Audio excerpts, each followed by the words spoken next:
Hi everyone, we're Mimicker, here to introduce all kinds of knowledge, even the stuff we didn't know about. Yeah, and today we are getting into some seriously wild territory. We really are. I mean, imagine a world where money isn't just, obsolete.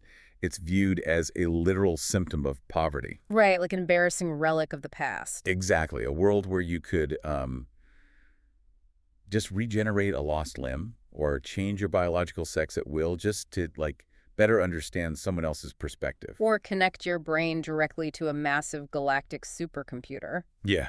So today we're diving deep into our source material to unpack the surprising and honestly heavily guarded philosophical blueprint behind one of the most influential tech billionaires alive today, Elon Musk. Which means we are looking closely at Iain M. Banks's legendary 10-book sci-fi epic, The Culture series. Because if you're out there tracking the latest SpaceX rocket launch or reading up on Neuralink's human trials, you really need to hear this. Oh, 100%. Even if you're just watching the endless debates about artificial intelligence. Right, because what you're actually watching, what's unfolding in real time, is a billionaire attempting to reverse engineer a 1980s sci-fi utopia into reality. Which is just wild to think about. And the sources we're analyzing for this deep dive cover a lot of ground literature analysis, political philosophy, modern tech history. So we definitely aren't just summarizing a space opera here. No, not at all. We are actively dissecting the ideology that is driving modern massive-scale technological expansion. Okay, let's unpack this.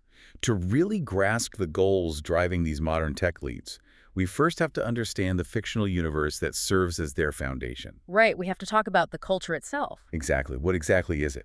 Well, our sources describe it as a post-scarcity galactic society run by benevolent, superintelligent AIs. And in the books, these AIs are simply called minds or drones. And when we say superintelligent, we aren't talking about like a customer service chatbot. No, we are talking about AIs that operate entirely in hyperspace.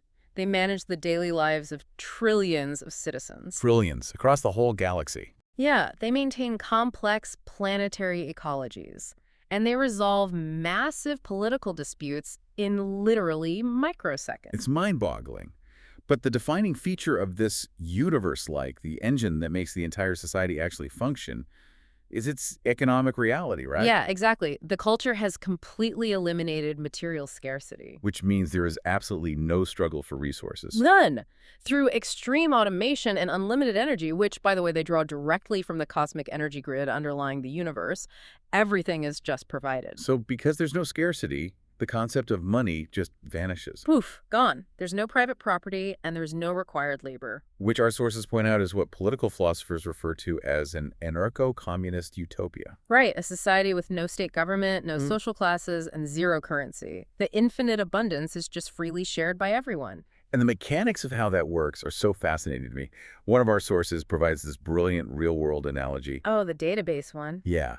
So think of money as essentially a database for labor allocation. Right. In our world, it's just a tracking system. Exactly. It records who did what, who provided value, and who deserves what in return. But in a world where AI and robotics do absolutely everything for us. From building spaceships to harvesting food, right? Right. That entire database just gets deleted. It becomes completely useless. There is actually a famous proverb within the culture that highlights this perfectly. They say, money is a sign of poverty. Which is such a powerful flip on how we view wealth. It really is. And that economic freedom fundamentally translates into biological freedom. Oh, the biological tech is incredible.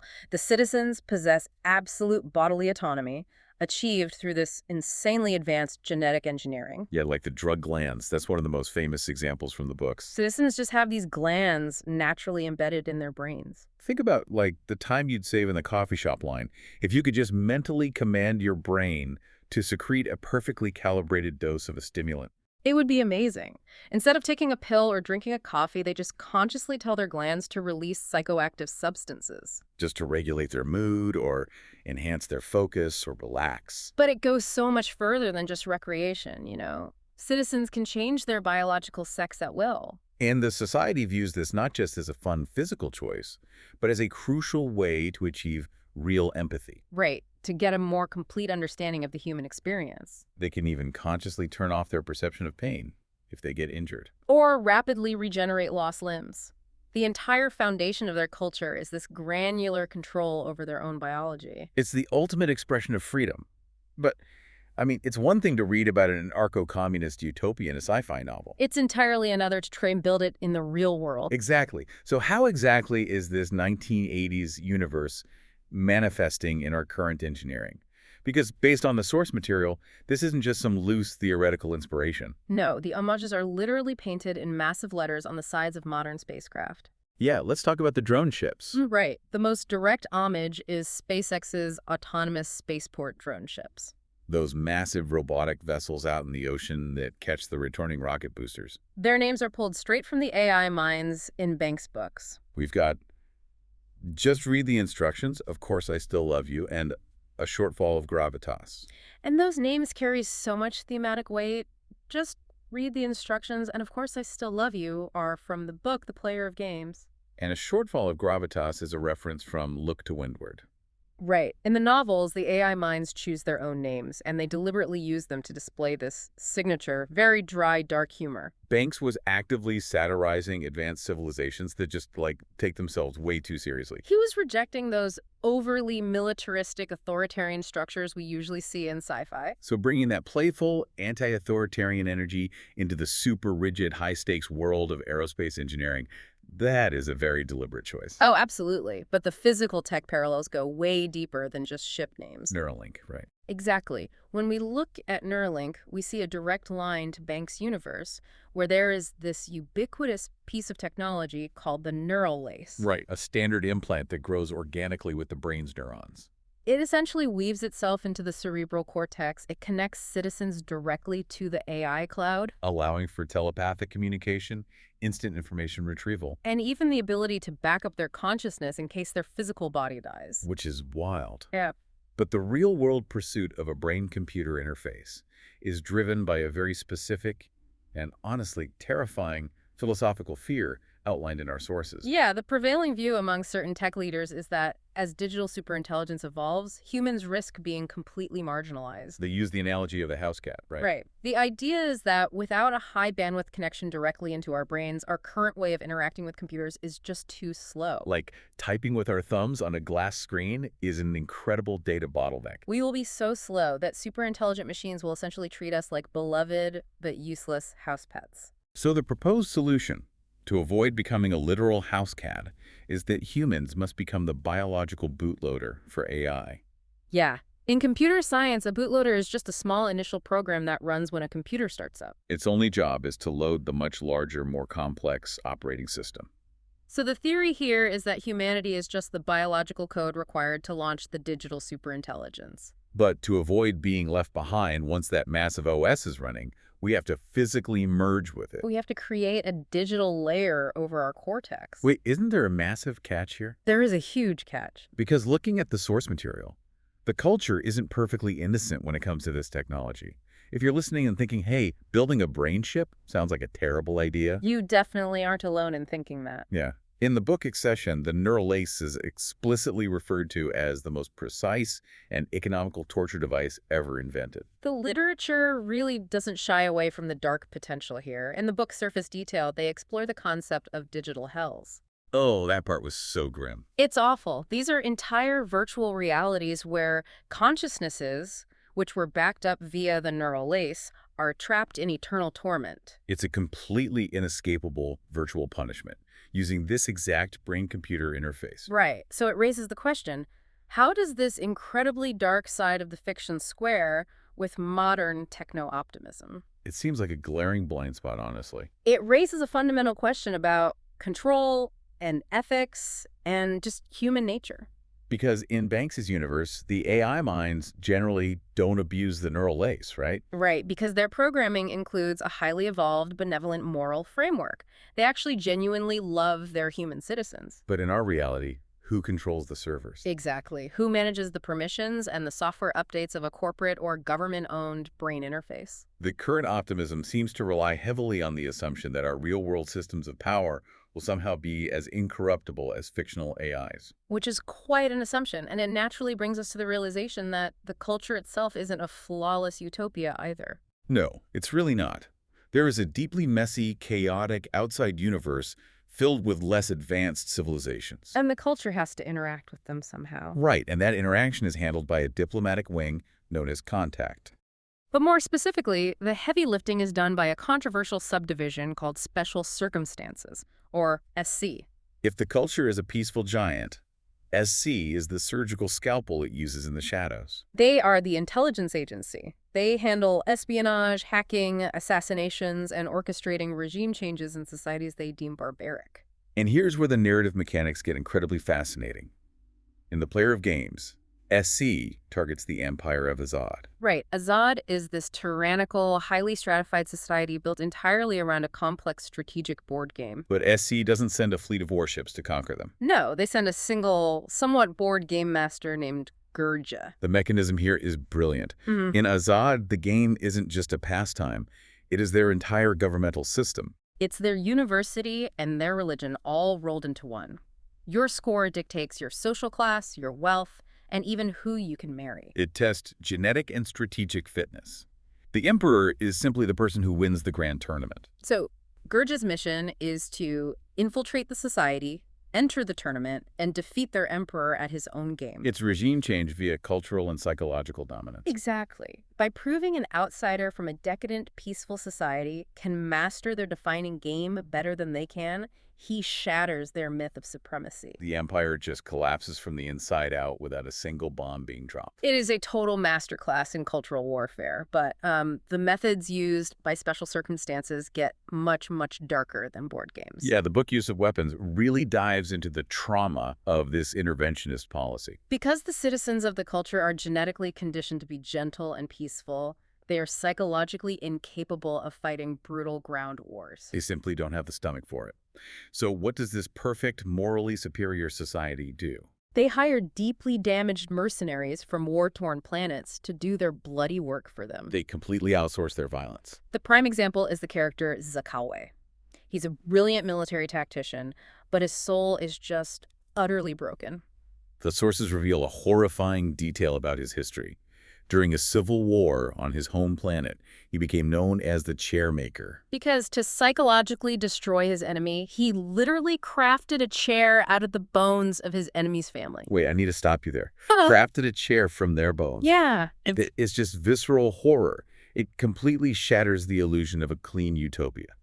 If you are listening to this, really pause and consider the moral paradox here. That's a huge paradox. Is a society truly a utopia if its comfort and moral purity are maintained by outsourcing horrific violence? It's a civilization that keeps its hands clean by intentionally exploiting the trauma of broken people. It's the ultimate hypocrisy. They want the results, but refuse to carry the moral weight. And interestingly enough, literary critics point out that this fictional hypocrisy mirrors a massive, real-world ideological paradox between the author and his most famous fan. Right, critics often refer to this as the bad fan phenomenon. Because the political contrast highlighted by commentators is undeniably stark. We have to report this impartially, but Iain M. Banks was a self-proclaimed staunch socialist. He explicitly designed the culture to prove a philosophical point, that anarcho-communism is the logical endpoint of technological progress. He believed that once technology solved scarcity, capitalism would just become obsolete.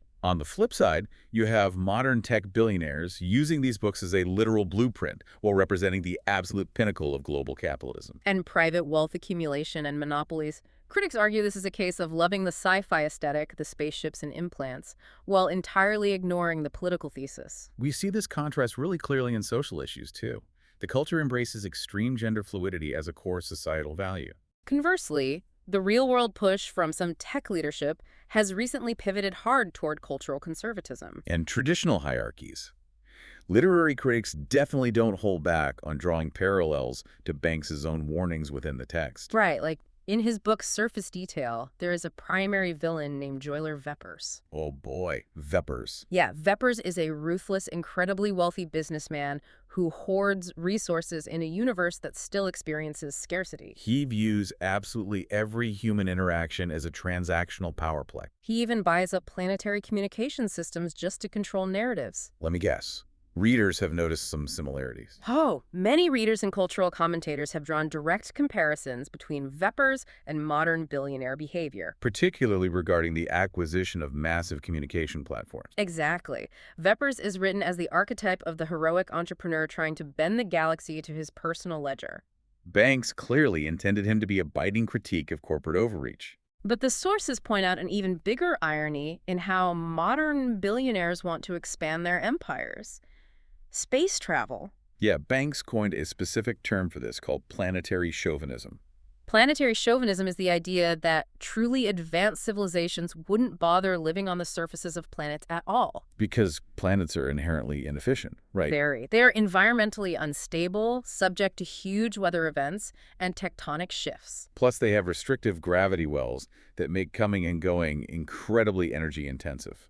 So instead of settling on dirt rocks, the culture builds orbitals. For anyone picturing like a standard space station, think much, much bigger. These are massive artificial ring structures floating in deep space, millions of miles in diameter. They skim to create artificial gravity and have completely flawless controlled environments. Which completely contradicts the current real-world obsession with colonizing Mars. Pushing all our resources to establish a foothold on a hostile planet is exactly what Banks meant by planetary chauvinism. Though, to be fair to the broader tech space, Jeff Bezos' vision of building O'Neill cylinders actually aligns much more closely with Banks' orbitals. Oh, right. O'Neill cylinders are essentially giant rotating glass tubes floating in space. Designed to house millions of people in climate-controlled habitats. That does align closer to the fiction. Although, you could argue impartially that colonizing Mars is just a pragmatic stepping stone. Sure, you probably can't build a millions of miles wide orbital until you first figure out how to survive off Earth. You have to learn how to mine asteroids and handle lower gravity first. That is a very valid logistical point. The engineering has to start somewhere.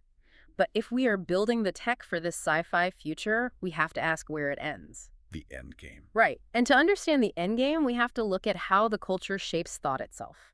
Banks introduced an artificial language called moraine. Designed by the early AI minds, right? Based on the Sapir-Whorf hypothesis. Exactly. For those unfamiliar, Sapir-Whorf is a linguistic theory suggesting the structure of a language actively shapes the speaker's worldview. Basically, the words you have available dictate the thoughts you are capable of having. Precisely. And moraine was engineered to completely eliminate concepts of hierarchy, gender bias, ownership, and authority. The grammar itself forces you to think in terms of equality and communal cooperation.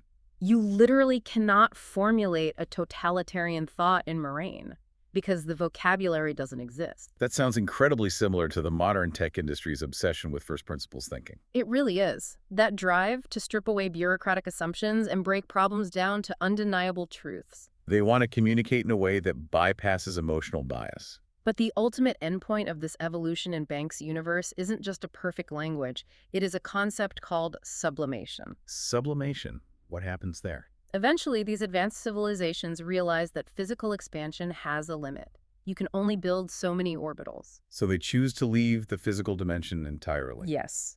They transition their existence into pure, non-corporeal consciousness in higher dimensions, leaving the universe for younger species. So what does this all mean? For you and me right now, looking at these sources, we can distill 3 core takeaways from this whole deep dive. Number 1, the fundamental concept of scarcity is changing. Right. As automation advances, the future economy will shift. The real value won't be in hoarding material goods. The ultimate value will be in generating meaning and experience. Number 2 relates directly to the future of AI. The true goal of AI shouldn't just be massive task efficiency. It has to be this deliberate development of a highly evolved moral aesthetic. We need to teach algorithms to care for and maybe even love humanity. Just like Banks' superintelligent minds care for their flawed human creators. And number 3, beware of centralized power, even in a supposed utopia. Whether it's the fictional special circumstances operating in the shadows or a real-world corporation holding the server keys to your neural lace. Unaccountable power is always a threat to freedom. Just because the tech is advanced doesn't mean the people controlling it are benevolent. Which leaves us with a final, lingering thought to consider. We talked earlier about humanity being the biological bootloader for superintelligence. Right, but think about how a computer actually works. Once the bootloader successfully launches the main OS, its jaw is done. It's no longer needed. So when AI finally reaches that flawless post-scarcity level of culture-like perfection, what happens to the bootloader? Will the superintelligence look at us with love and keep us around as cherished companions? Or will it simply hit delete on the obsolete code? Thanks for tuning into this episode. If you enjoyed our content, don't forget to like, subscribe, share, and turn on the notification bell.